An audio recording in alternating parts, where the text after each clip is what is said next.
Glória a Deus, a paz do Senhor, amados irmãos. Bom dia, Boker Tov em hebraico. Que essa nova semana seja uma semana de bênção, de saúde, de vitória. Para quem tiver interesse, o meu novo livro, Geografia Bíblica, 28 capítulos, 14 primeiros, falando da geografia histórica, desde a chamada de Abraão até os ataques terroristas do último dia 7 de outubro de 2023. E do capítulo 15 ao 28, a geografia física, montanhas, montes, rios, animais, plantas, etc. Investimento R$50 ali atrás, depois da Escola Bíblica Dominical. Os irmãos poderão adquirir, quem desejar.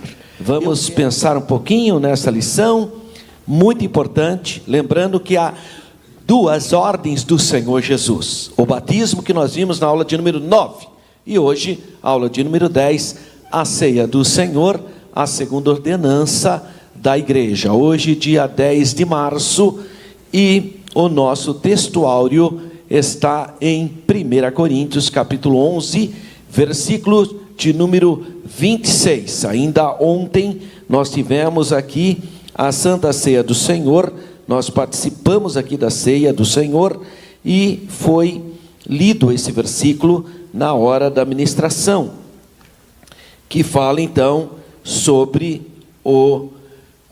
porque todas as vezes que comerdes este pão e beberdes este cálice, anunciais a morte do Senhor até que venha. Então, é um memorial, é uma lembrança, e é muito importante que nós, cristãos, que temos comunhão com o Senhor, que fomos batizados em água, venhamos participar.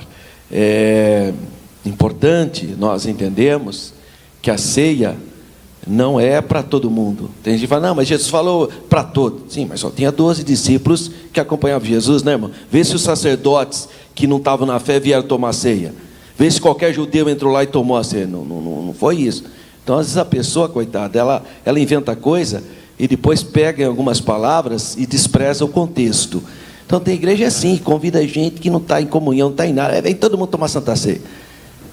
Aí é complicado, né?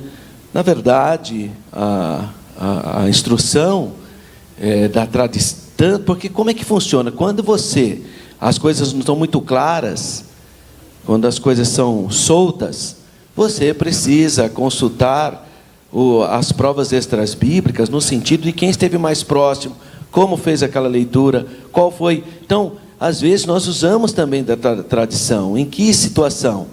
Quando a gente não tem uma posição muito clara. Agora, não é o caso da ceia. A ceia, quando Jesus falou, tomai dele, comei dele todos e bebei dele todos, todos os discípulos que estavam ali no cenáculo, né, irmão? Nem o dono do cenáculo estava lá. Quer dizer, então as pessoas pegam o texto e ampliam no seu próprio juízo e faz doutrina. Então tem essas igrejas que a pessoa toda atrapalhada, tudo arrebentada, e vem participar da mesa do Senhor. Não leram 1 Coríntios capítulo 7, né? Que fala que a mesa do Senhor não é o corpo de uma meretriz. Aí Paulo começa a explicar essa questão.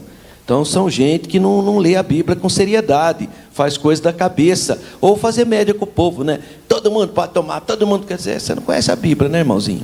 Então tem igreja assim, infelizmente, né? Mas graças a Deus que nós, como uma igreja bíblica, nós não vamos jamais permitir os modismos e as invencionices de homens.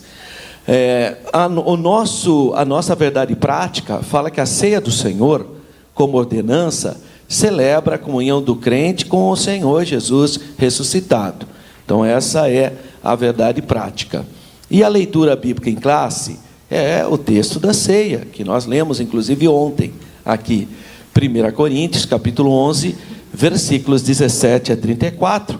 Você pode abrir aí na sua Bíblia para acompanhar conosco, ou então você pode acompanhar pelo próprio telão, mas é o texto que nós lemos aqui todas as vezes que celebramos a ceia do Senhor. O que o pastor Nestor inicialmente colocou aqui, da polêmica da internet, que na verdade não é uma polêmica, né? É que a internet é terra de ninguém, né, irmão? Então ali tem gente que nem faz parte da igreja, nem desviado, gente que não coopera com nada, e fica discutindo. Então, agora, quem é crente, que está firme, que nem dá bola para essas coisas, né, irmão?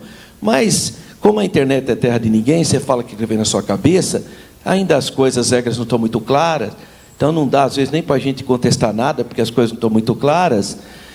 Então, cada um inventa uma coisa, uma hora fala uma coisa, outra hora fala outra. Tem um que fala que você não pode orar pelo vinho, pelo cálice, consagrá-los, porque Jesus falou que é para dar graça, sabe? Essas coisas pequenininhas, que não traz proveito nenhum. E outros agora vêm com essa história, não pode chamar a ceia de santa. Só a Bíblia é só ceia. Sabe, essas fraqueza mental. Pensa que por causa de uma linguagem, uma metáfora, as coisas, ou por uma linguagem, as coisas mudam. Sabe? É um misticismo no Brasil que dá até dó. Mas são pessoas que não têm vida com Deus, nada. Fica criando polêmica, cada dia inventa uma. Uma hora está falando mal do dízimo, outra hora fala que todo mundo é hipócrita, outra hora fala que todo mundo é fariseu, outra hora... cada dia inventa uma coisa, por quê? Porque eles... monetização, né? Hoje tem a monetização, quanto mais curtida, mais gente for lá, ele ganha o dinheirinho dele, coitado. Então eu até entendo, é um trabalhadorzinho. Fica ali criando polêmica para poder ganhar o dinheirinho mensalmente, irmão. Todas as vezes que você clica lá no positivinho, você cai um dinheirinho lá para ele, ou para ela, né? Então, mas eu não estou dizendo que está errado, tá bom, isso aí é válido, é o trabalho dele é polêmica. Isso é uma coisa que faz parte da filosofia, na Grécia era comum. Aliás, tem até na patrística os pais polemistas, né? que vão discutir questões. Então está tudo bem, não tá, fica à vontade. Só dou essa vacininha nos irmãos, para os irmãos não se espantarem com essas discussões fúteis, porque para nós toda nossa reunião é santa. Toda reunião nossa é santa, irmão. É santificada pela presença de Deus, então tudo é santo. Agora, para quem é impuro, até o que é puro vira impuro. Agora, quem é santo, até o que às vezes parece impuro vira santo também. É uma questão de cosmovisão e de perspectiva bíblica. Agora, nós temos que ter a capacidade de enfrentar todos esses tipos de situações, especialmente nas redes sociais, e não permitir que as influências do mundo influenciem sua vida. Porque é muito triste, mas é muito triste mesmo, quando você tem um pastor que ora por você, que prepara a aula para dar uma aula para você, que você conhece a vida dele, a família dele e a postura dele, e você abandona tudo isso para ficar em um pregador de internet que você nunca viu, que não conhece a vida dele, não sabe os frutos da vida dele, e você fica dando bola para isso. Aí é assustador, né? Só esse alerta que eu faço para você, porque aqui você conhece o seu pastor, você conhece o pastor dessa igreja, você conhece a vida dele, você ora aqui com ele. Agora, aquele lá da internet, eu não sei quando você vai se encontrar com ele, se é que você vai ter essa oportunidade. Então, abra o olho. Crer é também pensar. Vamos lá, então. Eu convido os irmãos para se colocar de pé, para nós podermos ler reverentemente o capítulo 11, versículo de número 17. Antes, porém, mais uma observação, hein? Não sou contra ninguém da internet, eu uso a internet. Tá? Não vamos confundir as coisas. Acho que as pessoas podem falar o que quiserem, mas vamos conhecer quem é quem nessa pauta, né? Então vamos lá, 1 Coríntios capítulo 11, a partir do versículo 17. Vamos ler todos juntos, congregacionalmente? Nisto, porém, que vou dizer-vos, não vos louvo, porquanto vos ajuntais não para melhor, senão para pior. Porque antes de tudo, ouço que, quando vos ajuntais na igreja, há entre vós dissensões. Em parte, o creio. E até importa que haja entre vós heresias, para que os que são sinceros se manifeste entre vós. De sorte que, quando vos ajuntais num lugar, não é para comer a ceia do Senhor, porque comendo cada um, toma antecipadamente a sua própria ceia, e assim um tem fome, e outro embriaga-se. Não tendes porventura casas para comer e para beber? Ou desprezais a igreja de Deus e envergonhais os que nada têm? Que vos direi? Louvar-vos-ei? Nisso não vos louvo, porque eu recebi do Senhor o que também vos ensinei, que o Senhor Jesus, na noite em que foi traído, tomou o pão e, tendo dado graças, o partiu e disse: tomai, comei, isto é o meu corpo, que é partido por vós. Fazei isto em memória de mim. Semelhantemente, também, depois de cear, tomou o cálice, dizendo: esse cálice é o Novo Testamento no meu sangue. Fazei isto todas as vezes que beberdes, em memória de mim. Porque todas as vezes que comerdes este pão e beberdes este cálice, anunciais a morte do Senhor até que venha. Portanto, qualquer que comer este pão ou beber o cálice do Senhor indignamente, será culpado do corpo e do sangue do Senhor. Examine-se, pois, o homem a si mesmo, e assim coma deste pão, beba deste cálice. Porque o que come e bebe indignamente, come e bebe para a sua própria condenação, não discernindo o corpo do Senhor. Por causa disso, há entre vós muitos fracos e doentes, e muitos que dormem. Porque se nós nos julgássemos a nós mesmos, não seríamos julgados. Mas quando somos julgados, somos repreendidos pelo Senhor, para não sermos condenados com o mundo. Portanto, meus irmãos, quando vos ajuntais para comer, esperais uns pelos outros. Mas se algum tiver fome, come em casa, para que não vos ajunteis para condenação. Quanto às demais coisas, ordená-la-ei quando for ter convosco. Amém? Vamos agradecer a Deus. Pai Santo, Deus eterno, no nome do Senhor Jesus, uma vez mais te damos graças pela oportunidade que temos nesse primeiro dia da semana. Podemos refletir sobre a tua palavra. Ajuda-nos, capacita-nos, dirija-nos pelo teu Espírito, para que possamos crescer na graça e no conhecimento de nosso Senhor e Salvador Jesus Cristo. Amém. Podeis sentar, meus irmãos. Vamos pensar um pouco no nosso texto áureo. 1 Coríntios, capítulo 11, versículos 26. Versículo 26. Porque todas as vezes que comerdes esse pão e beberdes esse cálice, anunciais a morte do Senhor até que venha. 3 momentos nós vemos nesse versículo. O presente, porque eles estão presentes, realizando a cerimônia. Mas ele evoca o passado, que é a morte expiatória de Jesus, né? Jesus morreu na cruz, e projeta para o futuro, até que ele venha.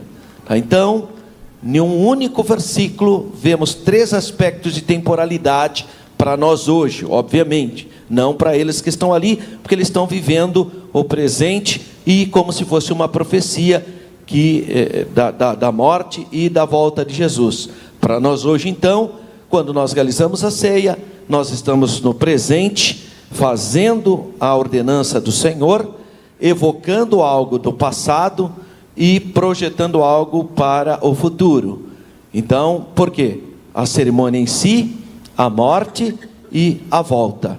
Então, são esses elementos que estão presentes dentro desse texto áureo. Então, o nosso texto áureo, Ele está dentro do capítulo 11, que na verdade é uma exortação de Paulo à igreja de Corinto. E na verdade ele vai explicar como deve ser a celebração da ceia, porque eles tinham a festa ágape, a festa do amor, e todo o capítulo 11, a partir do versículo 17 até o final, o que ele está falando é a nova orientação, revelação sobre o significado da ceia. Então a ideia do indignamente ali ainda tem a ver com os que comem primeiro. É um outro contexto. Hoje se aplica, e tudo bem, eu entendo as aplicações que são feitas, mas está dentro do contexto. Quem ia e se alimentava primeiro, e a pessoa que não tinha nada ficava... O absurdo aqui é de gente embriagada, né? Que, então, não me vem com a historinha de que aqui era suco de uva, porque esse cara é vinho mesmo, porque ninguém se embriaga com suco de uva. Pode fazer a invencionice que você quiser, era vinho mesmo, era vinho fermentado, porque é o vinho que se usava no Pessá, na Páscoa, e na Páscoa é pão sem fermento e vinho. Agora nós não temos esse costume, e está tudo bem, nós banimos do vinho o conteúdo alcoólico, e por outro lado não banimos o fermento do pão, mas está tudo bem, porque é símbolo. Então não há necessidade de ficar se apegando. Tem gente que pega muito no cerimonial em si, e não é isso que vale, né? A cerimônia, ela transcende a materialidade. Muito bem, esse versículo identifica especificamente o principal elemento, que é a cerimônia, como deveria ser a cerimônia. Era para parar com a festa ágape, projetando ela como ceia. Não, pode ter a festa ágape? Pode, mas não como ceia. Ceia teria que pensar nessa perspectiva.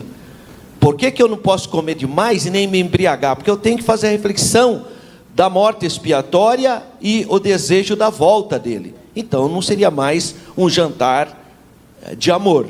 Não tem mais essa percepção.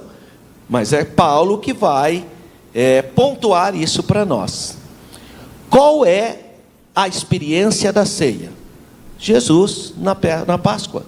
Jesus arrumou um local para celebrar a Páscoa. E aí, como que era a Páscoa? Era memorial. Não tinha nada de literalidade na Páscoa. A cerimônia da Páscoa é judaica. O que os judeus fazem na cerimônia? Comem alguns elementos em memória da saída, em memória do evento que Deus tirou com mão forte o povo de Israel. É Páscoa. Jesus vai celebrar a Páscoa, e nesse ato de Páscoa ele faz esses apontamentos, que ele é o Cordeiro, que é aquele sangue que foi derramado no Egito. Então ele começa, e Paulo fala, Cristo é a nossa Páscoa, ele fala isso. Então naquela cerimônia de Páscoa, ele pega os elementos e faz uma nova cerimônia, como se Cristo é o nosso Cordeiro. Então todo aquele simbolismo da Páscoa passa agora no simbolismo da morte dele. É isso. Portanto, é uma cerimônia de símbolos, é uma cerimônia de memorial, como já era. Simplesmente aquela Páscoa agora passa a ter esses novos elementos, porque o Messias veio. Então é isso.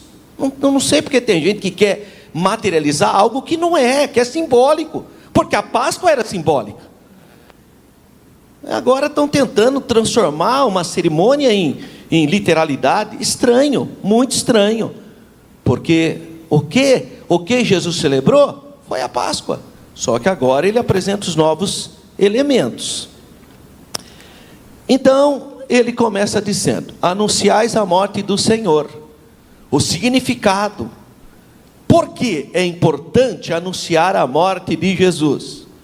Nos versículos anteriores, 26, por exemplo, Paulo diz assim: tomai, comei, isto é o meu corpo que é partido de vós. Eu já vou dar o primeiro toque para você, preste atenção.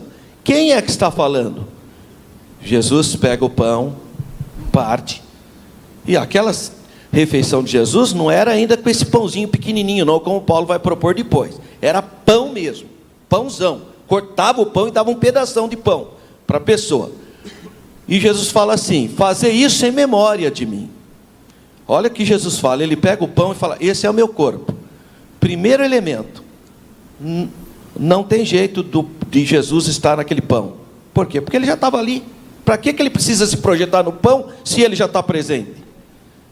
Não, mas o pão, a presença está no pão. Mas Jesus já estava presente.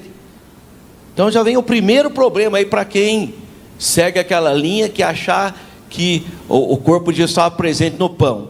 Porque Jesus está presente já na cerimônia. É Ele que pega o pão. Então ele não podia ser o pão, Ele é o pão da vida. Mas Ele pega o pão material e fala: esse é o meu corpo. Primeiro ponto, Jesus não tinha nem morrido na cruz. Como que poderia ser literal o corpo que é partido por nós se não tinha sido partido ainda? O corpo não tinha sido partido. Jesus fala: quem come da minha carne, mas Ele não tinha ainda dado a carne para ele. Está vendo? Porque nós entendemos como simbólico, não tem jeito de ser literal. Porque Ele fala, quando Ele está falando isso é o meu corpo, Ele ainda não morreu na cruz. Ele ainda não foi rasgado por nós. Quando Ele pega o cálice e fala: esse é o meu sangue, Ele ainda não tinha derramado o sangue dele. É Ele que está falando: esse é o meu sangue. Mas Ele não tinha derramado o sangue ainda. Como é que podia ser o sangue dele literal se Ele ainda nem tinha derramado?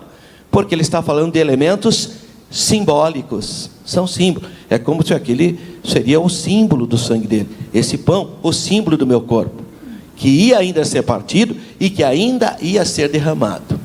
Então Ele diz: tomai e comei, isto é o meu corpo que é partido por vós. Fazei isto em memória de mim. Semelhantemente também, depois de cear, tomou o cálice, dizendo: esse cálice é o novo testamento no meu sangue. Fazei isso todas as vezes que beberdes, em memória de mim. Então você percebe que são elementos simbólicos, não é? Essa declaração então do Senhor Jesus foi feita antes dele morrer na cruz, como é o caso de João 6. Os literalistas gostam de pegar João 6, é Jesus que está falando. Um dia eu vi um padre, um sacerdote católico dizendo: meus irmãos evangélicos, vocês que falam que só crê na Bíblia, não sou eu que estou falando, olha o que diz João capítulo 6, é Jesus que está falando que é o corpo dele. Só que Jesus não tinha morrido na cruz ainda. Jesus não tinha morrido na cruz ainda quando ele estava falando que é o corpo dele. Ou o corpo dele é aquele corpo, ou é o pão. Tá vendo? Então, Jesus não tinha derramado sangue ainda quando disse que o sangue dele era verdadeira bebida. Mas ele não tinha derramado sangue ainda. Então aquele vinho não podia ser o sangue dele literal. Tá? Então Jesus ainda nem tinha morrido na cruz quando ele fala dos símbolos. Eu sei que tem gente que talvez está achando estranho o que eu estou dizendo, porque tem muita gente que fala: é lógico que é símbolo. Mas o problema é que tem um monte de gente que crê na literalidade. Por isso que tem gente que adora a hóstia, porque se a hóstia é o corpo de Cristo, então a hóstia pode ser adorada. Por isso que tem gente que adora o sacrário. Por isso que tem igreja, como a Congregação Cristã no Brasil, que tem no seu jardinzinho lá o túmulo de Cristo. Porque o que sobra não pode ser comido, não pode ser, tem que ser sepultado. Por quê? É literalmente o corpo de Cristo então, depois da oração? Isso é grave, isso é heresia, irmão. Porque então tudo que sobra, não, irmão, o vinho tem que descartar, não sei de que jeito. Por quê? Você crê na transubstanciação? Que depois da oração aquilo virou literalmente? Porque não é isso que Jesus ensinou, não. Isso não é ensinamento da Bíblia. Mas essas igrejas, inclusive evangélicas, tem igreja nossa, Assembleia de Deus, que depois que termina assim: não, irmão, tem que queimar o que sobrou, tem que sepultar. Por quê? Porque você acha que é o corpo de Cristo mesmo? Porque essa é a impressão que se dá. Embora eu não acredito que a pessoa ache nisso. Mas naqueles jardinzinhos das igrejas de Congregação Cristã no Brasil, está lá o túmulo de Cristo. Sabe, não pensa que aquele jardinzinho é só enfeite. Tem um localzinho lá que é o túmulo de Jesus para pôr o pão que sobra. Embora eles só fazem ceia uma vez por ano, né? Quer dizer, seguir a tradição judaica, não a tradição cristã. Porque o cristianismo, todas as vezes que se reunia, fazia ceia. Aí inventaram outro modelo, mas tudo bem, a gente respeita. Não tem problema, é o direito que eles têm. Mas isso tem a ver com uma doutrina. A doutrina da literalidade. Que depois da oração, o pão é literalmente o corpo de Cristo. Não é, irmão. Se aquele pão cair aqui, um pardal entrar, ele vai comer. Não é o corpo de Cristo literal. É pão. Substância pão permanece sendo substância pão. Agora, pela fé, ao ser orado, para você, pela fé, aquele pão é o símbolo do corpo. É um elemento de fé. Mas não que seja literal, não há literalidade. Não, mas Jesus falou que é verdadeiramente o corpo. Mas Jesus falou também que ele é a videira verdadeira. Então ele é um pé de uva? Porque ele falou: eu sou a videira verdadeira. Jesus falou isso: eu sou a videira verdadeira. Então cuidado, não é porque Jesus falou dessa maneira que é aquilo literal, é no sentido espiritual. Olha para a videira, como ela dá fruta, etc. Então, na perspectiva simbólica. Então, vinho e pão são elementos simbólicos, que simboliza. Jesus declara: isto é o meu corpo que partiu por vós. Mas eu repito, ele fala também em relação ao vinho: esse é o meu sangue, o sangue do Novo Testamento. Mas ele ainda nem tinha derramado isso na cruz. O corpo dele nem tinha sido entregue por nós. Portanto, o pão e o vinho são elementos simbólicos do corpo do Senhor. Não tem nada de literalidade aqui. Cumpre-nos lembrar a questão da morte expiatória, sua agonia em favor dos homens, porque essa foi a mais nobre, a mais importante expressão. Não é o pão em si, pelo amor de Deus, isso é tudo nuvem de fumaça. O importante é você lembrar que o sangue de Jesus nos purificou de todo pecado, que a morte expiatória do Cordeiro de Deus me salvou, e salvação eterna. É isso que importa. Não é se o pão tem fermento ou não, se é vinho mesmo ou se é suquinho de uva. Isso aí é fumacinha, irmão. Porque é o ato de fé, é o pensar, é lembrar, é a memória da morte expiatória na cruz. É isso que importa. Então, Jesus deu a sua vida, expiou os nossos pecados. Isso aí é a coisa mais importante na ceia, é você lembrar dessa obra. E ele fala: o cálice. Nesse caso, o cálice não se refere a uma refeição ordinária, mas um culto especial, realizado nas igrejas. As igrejas fazem isso. E ele fala: por quê? É a palavra que olha de volta para o memorial. Memorial da ceia. Tenho que pensar nisso. A ordenança é levada a efeito para mostrar Cristo aos homens, para ficar na nossa lembrança. A morte expiatória de Jesus é o elemento mais importante no cristianismo. Jesus morreu na cruz, derramou o sangue dele. Veja, a religião islâmica rejeita a crucificação de Jesus. Para os muçulmanos, Jesus não morreu na cruz. Morte na cruz é a base da nossa salvação. Se não tem morte na cruz, não há salvação. É a base da fé cristã. Então é um ataque frontal contra a principal doutrina do cristianismo. Jesus morreu na cruz para perdão do nosso pecado. O batismo não resolveria o nosso problema. Os grandes profetas que vieram pregar não resolveram o nosso problema. Pelo contrário, morreram no pecado também. Só o Cordeiro de Deus, o Verbo se fez carne e morreu na cruz do Calvário para perdoar os nossos pecados. Todos são justificados no sacrifício expiatório de Jesus. Por isso que eu digo que o culto de Santa Ceia é o culto mais importante da igreja. Óbvio.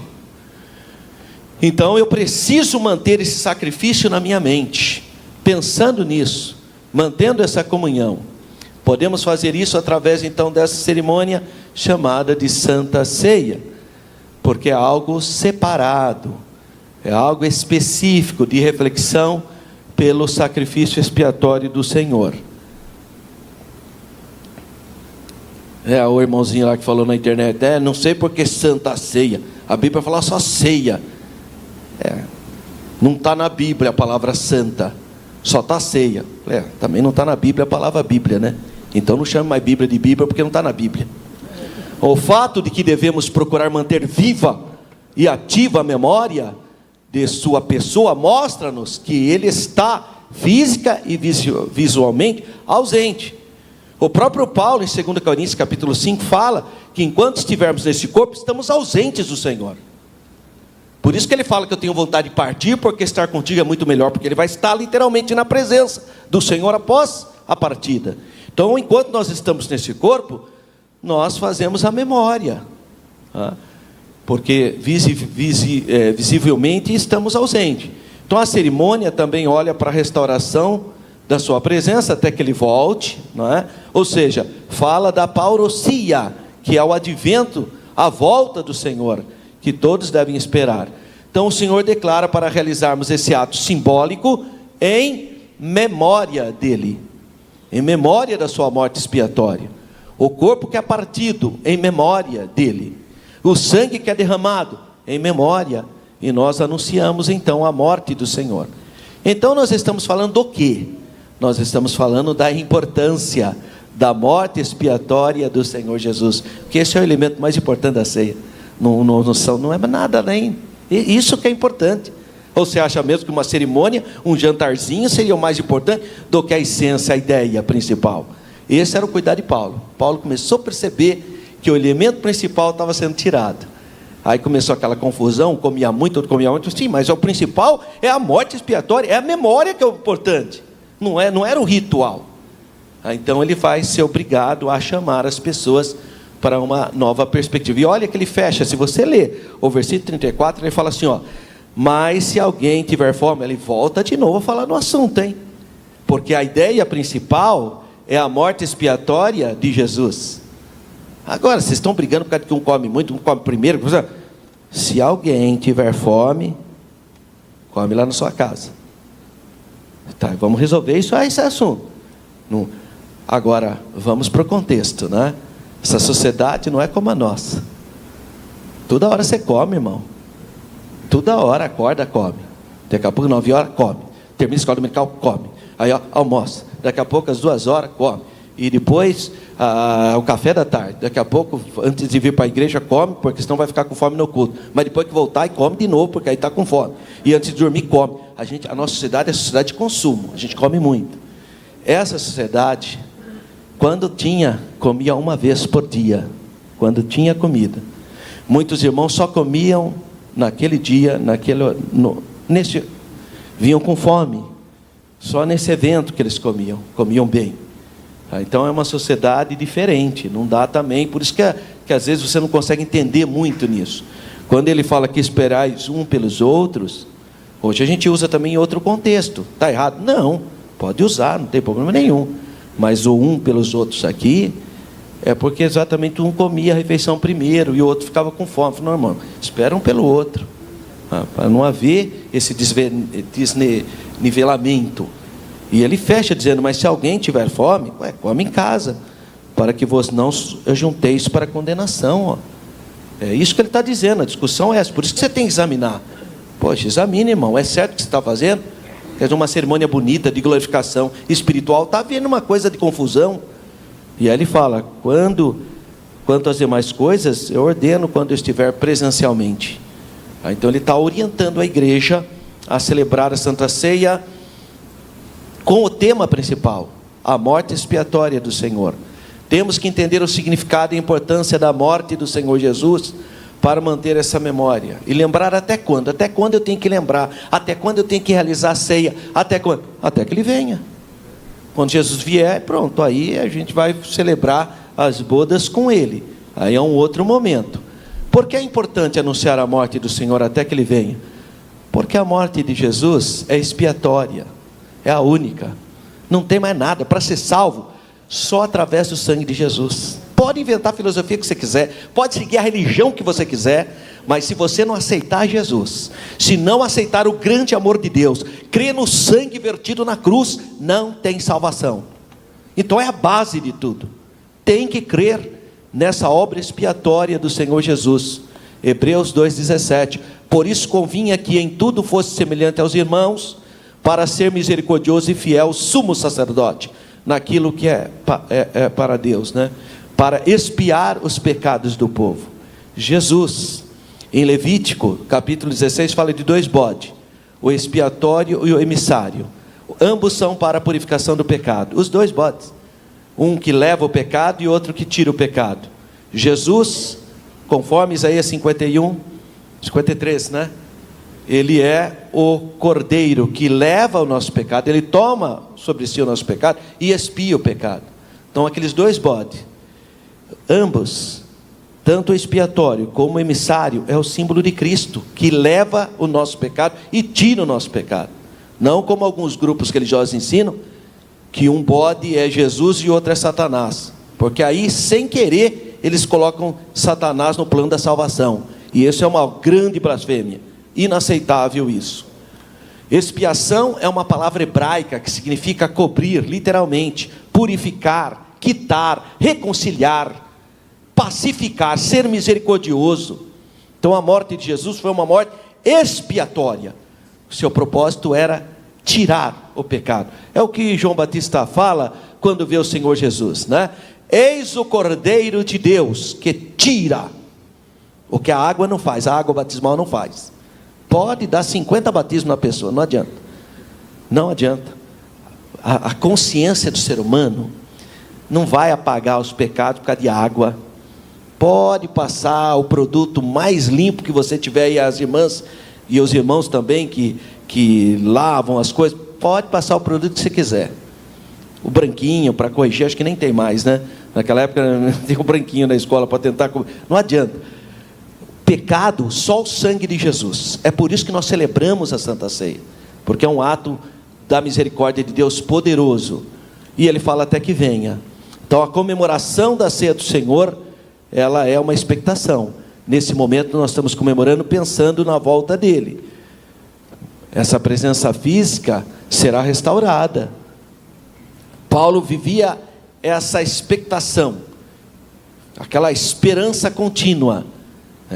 E embora já tenha passado 20 séculos, a igreja tem que ter essa mesma determinação, celebrando a ceia com a esperança da volta do Senhor.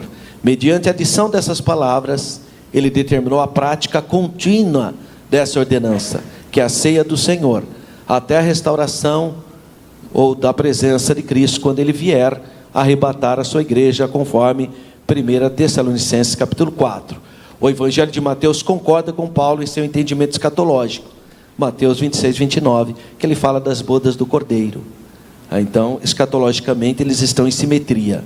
Jesus beberá novamente o fruto da videira, mas somente quando já estiver estabelecido o reino de Deus, quando então beberá conosco. É isso que ele fala, né? No seu reino. Quando isso acontecer, ficará eliminado então a necessidade do rito que nós temos aqui. Aí não há mais necessidade disso. Porém, enquanto não se averiguar essa restauração plena, nós vamos continuar a relembrar, a fazer, através da ceia do Senhor, até que Jesus venha arrebatar a igreja. Então, enquanto a igreja estiver na terra, nós vamos celebrar a Santa Ceia do Senhor.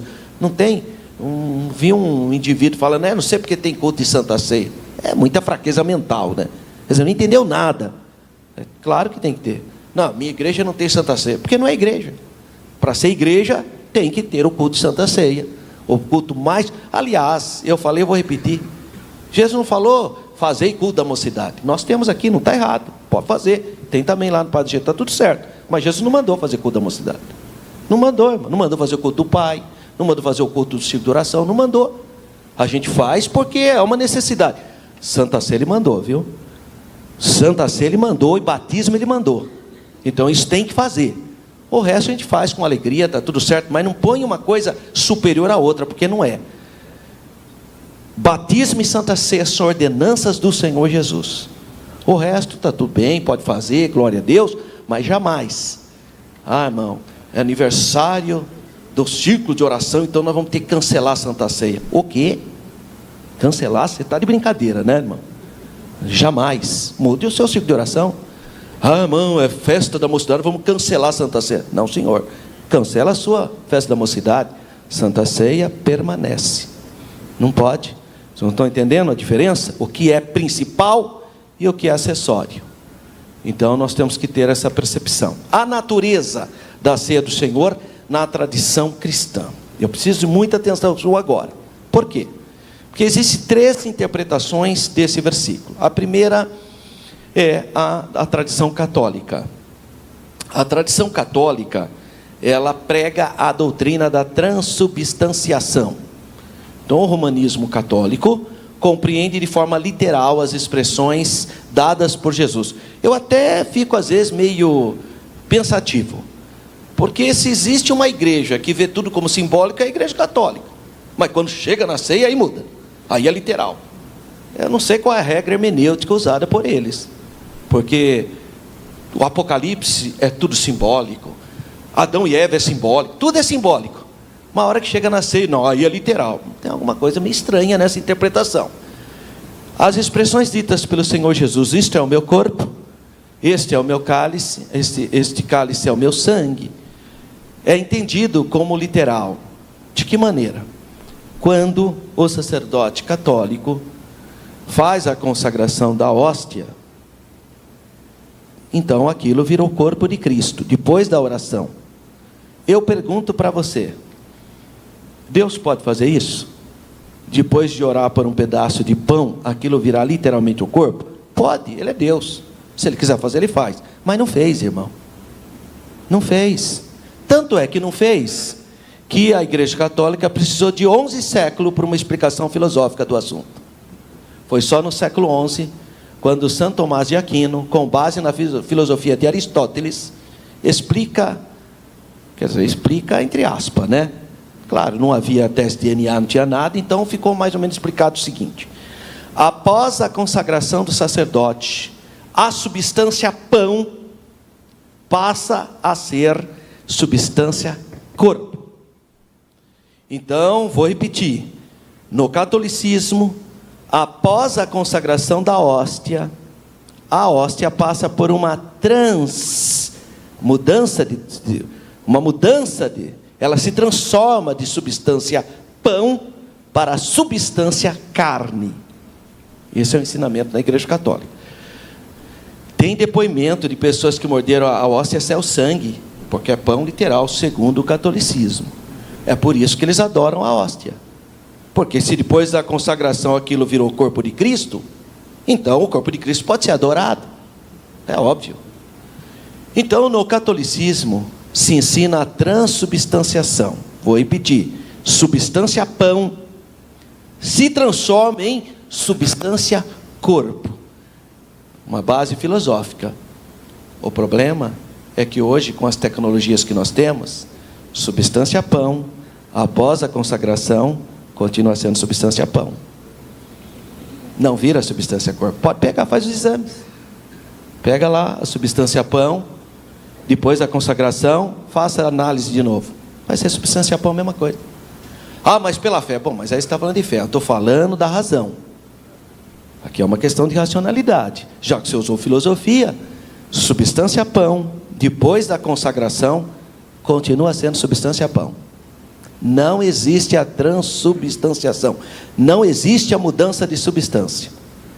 Embora, se Deus quiser, Ele faz. Eu sei disso. Mas Ele não fez. O pão continua sendo pão, a mesma coisa. Esse é o primeiro pensamento de uma tradição milenar.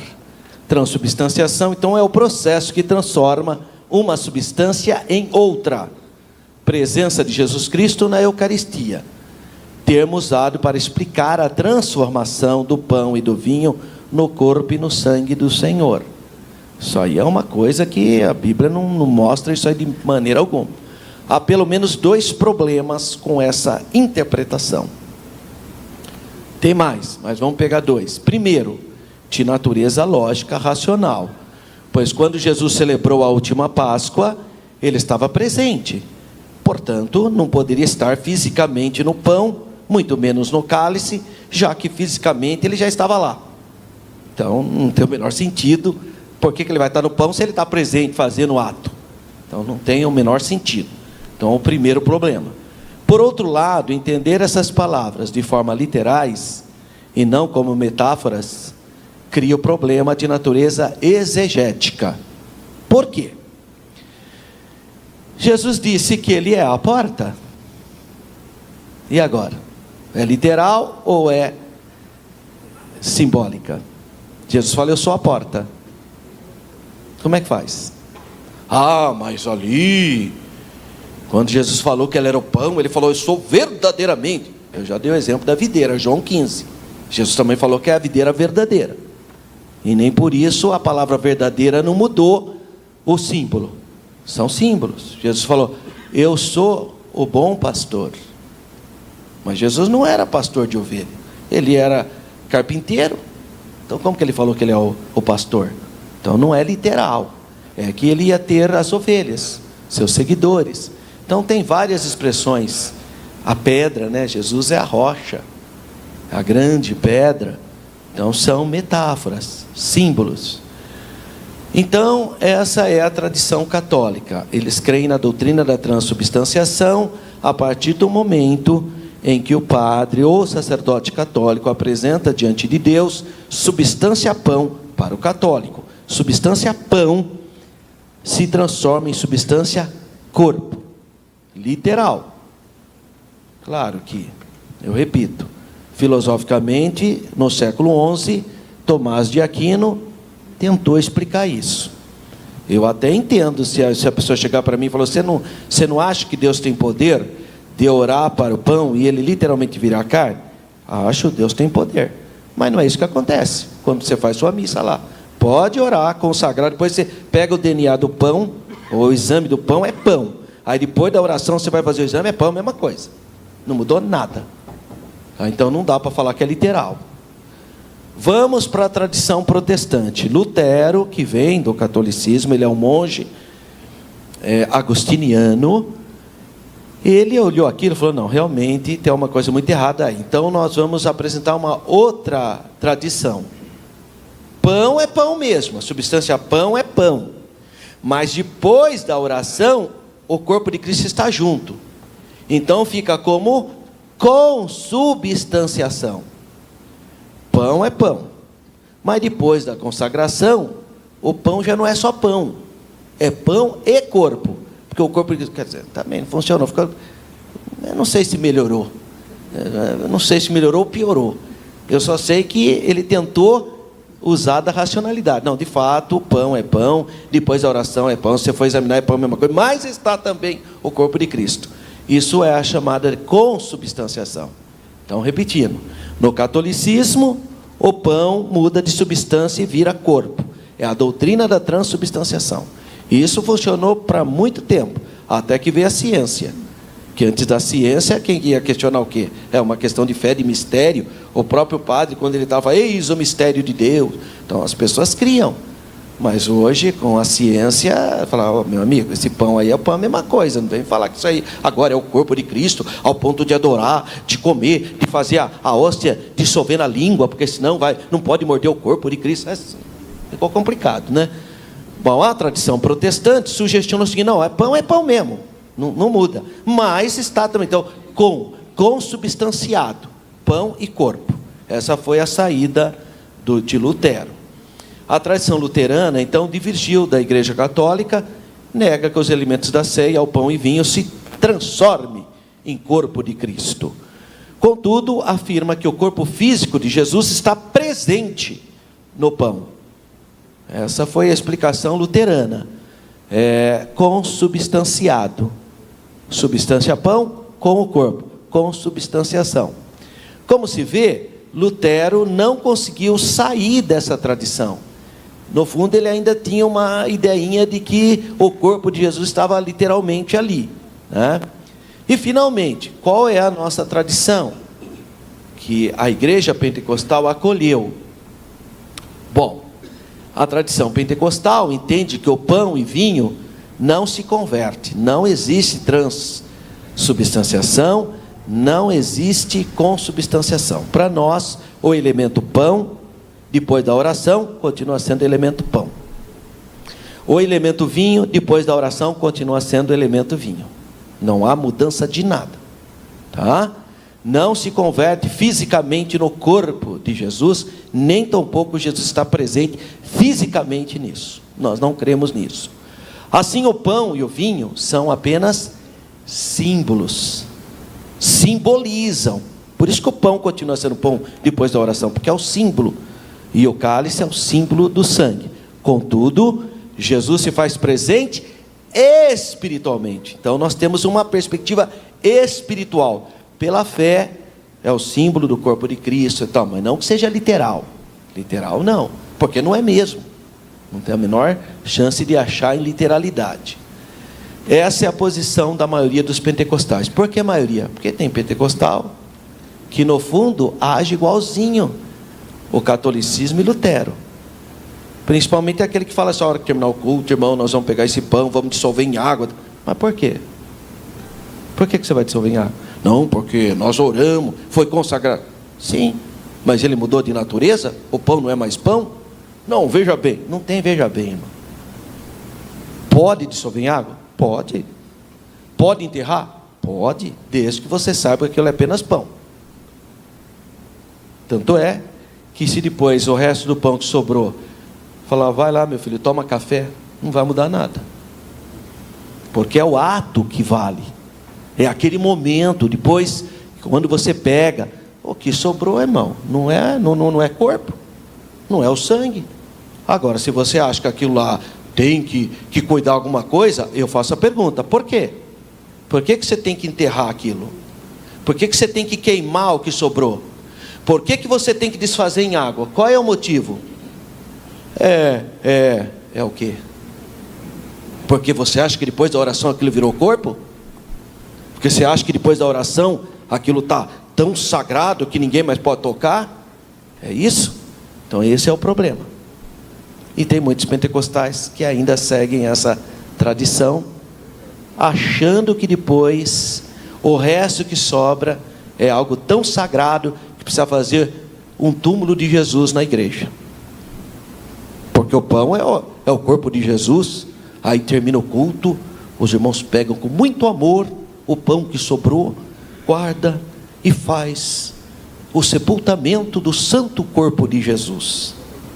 É ruim, hein, irmão? Né? É uma coisa muito mística. Onde tiraram isso, irmão? Ao ponto de algumas igrejas ter lá o túmulo de Jesus no jardinzinho. Termina, guarda, põe o pãozinho no túmulo de Jesus, joga o vinho no local, ainda é separadinho, ainda que bonitinho. O local do pãozinho e o local do vinho. Né? A gente ri para não perder a amizade, né? Porque no fundo o que está por trás disso, o que emana por trás desse pensamento? Uma heresia, uma grande heresia. Por quê? Se você está fazendo isso, porque você acha que aquilo virou, porque aquilo é o corpo. Porque se não fosse, você não teria essa preocupação. Se você tem essa preocupação, por quê? Porque você crê na transubstanciação ou você crê na consubstanciação? Porque se for só símbolo, você não tem problema. Se for apenas um símbolo, terminou, irmão. Acabou. Leva lá, não tem nada. É símbolo. Então, engraçado. Eu, desde criança, minha mãe limpava a igreja, né? Ela líder de seguração, e ela fazia isso voluntariamente. Ela limpava a igreja. E eu gostava de ir com a minha mãe, especialmente no dia depois da ceia. Que enquanto minha mãe estava limpando a igreja, eu comia todo o pãozinho, era pão sovado. Todo o pãozinho que sobrava eu comia. Aí um dia minha mãe ficou preocupada e perguntou, né, lá para os irmãos, pai, pode? O pastor falou, pode, irmã Maria. É só símbolo. Olha. E eu sou do século passado, hein? Vê que a nossa igreja de Jundiaí já estava nada. Eu morava em Jundiaí. E o nosso pastor. Então minha mãe, enquanto estava limpando a igreja, tudo claro que eu não tomava suco de uva, isso não, né? Até porque guarda, né? Mas o pãozinho que sobrava, porque eles cortavam, né? Era aquele pão sovado, eu gostava do pão sovado, né? E eu comia, enquanto minha mãe estava limpando a igreja, eu estava comendo o resto do pão, né? Acho que é por isso que hoje não tem nada a ver, acho que é por isso que eu sou professor hoje. O que tem a ver uma coisa com outra? Então, irmão, a maioria dos pentecostais tem essa posição símbolo. E é mesmo, é símbolo, viu, irmão? O pão que é orado aqui é consagrado, pela fé, é o símbolo do corpo de Jesus, tal. Mas é pão, a mesma coisa. O pão, substância é pão. Pode fazer o exame que você quiser, pode trazer cientista, é o pão mesmo. Mas eu repito, eu creio que Deus é poderoso para mudar. Se Deus quiser transformar essa água em sangue, Ele transforma. Mas por que Ele vai fazer isso? Se for para edificação, qual é a edificação? O que muda? Está vendo? Então, eu creio que Deus é poderoso para fazer milagres. Só que no caso da ceia, Jesus não falou nada que aquilo era o corpo literal dele. Ele falou para fazer memória dele. E memória você pode fazer com símbolos. Não precisa de nada literal. Então nós enfatizamos na ceia do Senhor sempre a ideia simbólica dos elementos. Nesse sentido, a ceia do Senhor é para quem está em comunhão. Ela não dá um poder extraordinário. Irmão, a hora que eu peguei aquele pãozinho, senti um arrepio, só vendo. Que misticismo é esse, irmão? Irmão, a hora que eu tomei aquele gole de ceia, meu Deus. É o símbolo da morte e tal, mas o que você está inventando? Mas essa é uma tendência do Brasil. O brasileiro é místico até o talo. Ele quer alguma coisinha. Ele quer uma rosa do amor, um pó santo. O brasileiro quer, faz parte do nosso DNA, a miscigenação que está em nós. A gente gosta, sabe? A gente gosta do misticismo. Irmão, sabe? O pão, sabe aquela coisa? Então, está em nós isso. E não, irmão, crer é também pensar. Vamos celebrar a Santa Ceia com amor, com alegria, glorificando a Deus, tudo certo, mas é símbolo. Pão é pão, vinho é vinho, tá? Ou suco de uva é suco de uva. Esse entendimento ajusta ao ensino do Novo Testamento. Qual é o propósito? E isso que é importante. Eu vou repetir, não é a cerimônia em si. O importante está aí. Propósito da Santa Ceia do Senhor. Ao escrever então sobre a ceia, o apóstolo Paulo destacou com o propósito da ceia, anunciar a morte do Senhor. Por isso que você está ali com o vinho, que é o símbolo do sangue, e o pão, para lembrar da morte expiatória do Senhor. Nesse caso, a ceia do Senhor aponta para onde? Para o Calvário. Ela celebra a vitória de Cristo na cruz sobre o pecado, sobre a morte, sobre o diabo. Por isso que é um culto de festa, de alegria. Por intermédio da morte de Cristo na cruz, nós somos justificados, reconciliados com o Pai. Então é motivo de júbilo, de alegria, é o grande culto, é o principal culto da igreja. Portanto, na ceia do Senhor, nós celebramos a vitória de Jesus na cruz, mas também a nossa vitória, que Jesus é o nosso Adão perfeito, ele é o símbolo maior, graças a Deus. E também proclamar a vinda do Senhor. A ceia do Senhor proclama a sua vinda. Então há um sentido escatológico nessa celebração, até que ele venha. Essa bendita esperança que o mundo secular tende a secularizar tudo, não é? A ceia do Senhor Jesus, então, mantém este olhar no passado da morte e da cruz, com a perspectiva futura da volta do Senhor. Ao contemplar o retorno de Cristo, a igreja precisa ter essa consciência, que nós somos peregrinos na terra. Nós não somos dessa pátria, nós temos a nossa pátria, que é celestial, conforme Filipenses capítulo 2. E celebrar a comunhão cristã, é o dia da comunhão, no sentido de estarmos unidos. Paulo fala das divisões da igreja, até o final, no versículo 34, ele está falando sobre esse problema. Esse problema dos irmãos de Corinto inicia logo no início da epístola, né? Um fala que é de Paulo, outro fala que é de Apolo, outro fala que é de Pedro, e outro que acha que é muito santo fala que é de Jesus. Aí põe Jesus no mesmo nível de Paulo. Esse é o problema ali, né? O muito crentão, ao invés de entender o problema da divisão, você é de Paulo, você é de Apolo, você é de Pedro, eu sou de Jesus. Só que põe Jesus na mesma categoria dos outros três, né? Essa é a fraqueza daquele grupo. Paulo reprova tudo isso. O clima fraterno e de comunhão deixara de existir, não havia mais. A igreja de Corinto é a igreja onde abundam os dons espirituais, mas é uma igreja com sérios problemas. Paulo chega a falar, até bom mesmo que haja algumas heresias, para a gente ver quem é fiel mesmo. Aí Paulo chega a dizer isso, tá? Algumas dissensões. Nesse sentido, alguns não esperavam pelos outros. E nós temos um problema, porque tinha também parte da comunidade judaica que servia a Jesus. E vocês sabem que o judeu, por tradição, não come qualquer coisa. Ainda tinha essa. O judeu tinha que levar a comida dele apartada, porque não era igual a comida dos gentios. E ele tinha a tradição dele.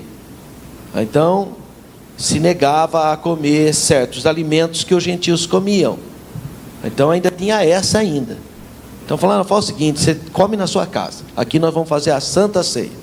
Já resolveu o problema que estava acontecendo. Então quando há esse espírito de litígio, de divisão entre os crentes, aí a celebração perdia totalmente sentido. E como que deve ser celebrada a ceia? Então é as diretrizes que Paulo vai dar para nós. Ele vai falar de não podermos participar indignamente, que claro que ele está se referindo ao problema da confusão existente naquela comunidade. Esse advérbio fala a ideia de modo, de estado. pessoa não estar bem. Ela precisa se reconciliar. Nesse sentido, esse advérbio modifica o verbo comer e está relacionado à maneira. Como que eles estavam participando da ceia? Tudo dividido? Cheio de divisões? Isso é indigno. É uma coisa indigna. A maneira desordenada, quando não esperavam os outros.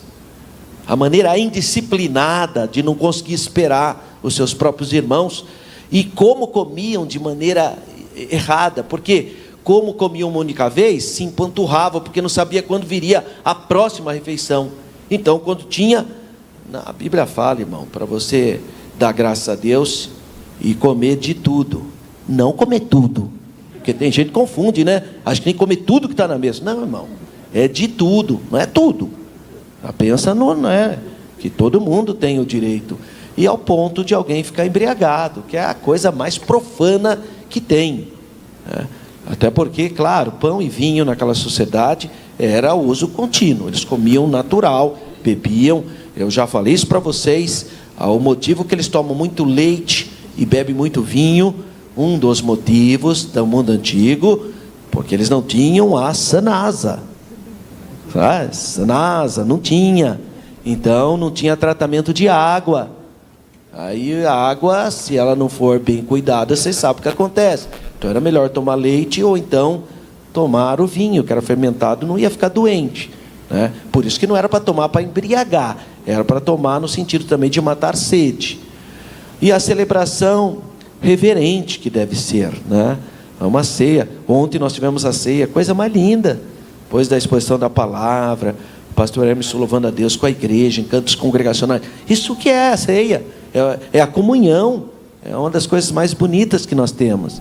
É verdade que não participamos da ceia do Senhor porque somos dignos, não é isso, é a misericórdia de Deus, é a misericórdia do Senhor. Contudo, ninguém seja tentado em pensar que pelo fato de ser um pecador, alcançado por essa graça de Deus, pode participar da ceia vivendo de qualquer maneira. Precisa ter temor de Deus, né, irmão? A pessoa está com a vida toda arrebentada e quer participar da ceia como se fosse tudo normal, porque não entendeu o que significa ceia. Tem a ver com comunhão. Se a simples maneira reverente de celebrar a ceia atraiu o juízo que Paulo está falando, ensinando a cerimônia, ainda mais então uma pessoa em estado de adultério vem participar da ceia, acha que é normal? Você acha mesmo que aquele cálice, aquele pão vai perdoar você do seu pecado? Não funciona assim, irmão. Você tem que ajudar a acertar a sua vida espiritual, confessar o seu pecado, ser liberto, se arrepender, para você estar em plena comunhão. Senão você está fazendo só teatro, celebração festiva, né? Nós estamos celebrando a morte expiatória e a ressurreição, não é um funeral, não tem essa perspectiva. A ceia celebra a morte de Cristo, mas Cristo que ressuscitou e que venceu, e graças a essa morte expiatória é que nos dá vida. Portanto, a celebração é reverente, mas é motivo de júbilo, de festa, porque Jesus está vivo. E quando nós celebramos a Santa Ceia, nós estamos pensando na sua morte, que nos perdoa, mas estamos pensando na sua volta também. Portanto, deve ser um ambiente de reverência, de temor, mas de muita alegria, não um ambiente de tristeza. E para nós fecharmos, então nós vimos várias perspectivas sobre a ceia do Senhor, mas nós não podemos perder o propósito. Tem muita gente que fica só no cerimonial, né? Não pode isso, não pode aquilo, mas é só cerimônia. A pessoa nem sabe mais a essência daquilo e fica atrás de pontos que não são relevantes. Não, irmão, aqui o nosso culto aqui, irmão, quando é a Santa Ceia, os irmãos têm que vir tudo de paletó e gravata, ficar tudo joelhadinho, e o pastor põe na boquinha dele. Aqui você tem que fazer uma fila, o pastor põe uma colherzinha de vinho na sua boca. Aqui, grande coisa, né? Acho que está no nível superior por causa disso. Teve um que falou para mim, irmão, quando termina o culto na nossa igreja, as irmãs da limpeza já vai limpando tudo, para que nem a poeira do mundo fique dentro da casa do Senhor. Eu lembro para ele e falei, vocês estão atrasados, hein? Os muçulmanos já tiram o sapato, nem entra de sapato na igreja. Fica limpinho, irmão. O que isso tem a ver diante de Deus? cerimônias, coisa da carne, não edifica nada, é uma propaganda vazia, sem vida, sectária. Não é isso, irmão, não é isso que Deus requer de nós, porque não é um sacramento, não é uma fórmula mágica que concede graça, não é nada disso.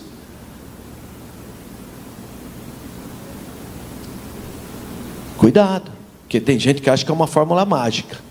Na verdade, o direito de celebrar essa importância ordenância é resultado da graça de Deus que foi concedida a todo crente. É necessário ter esse discernimento quando se participa então dessa celebração. É um ato, sim, é um ato de fé, é um ato abençoado.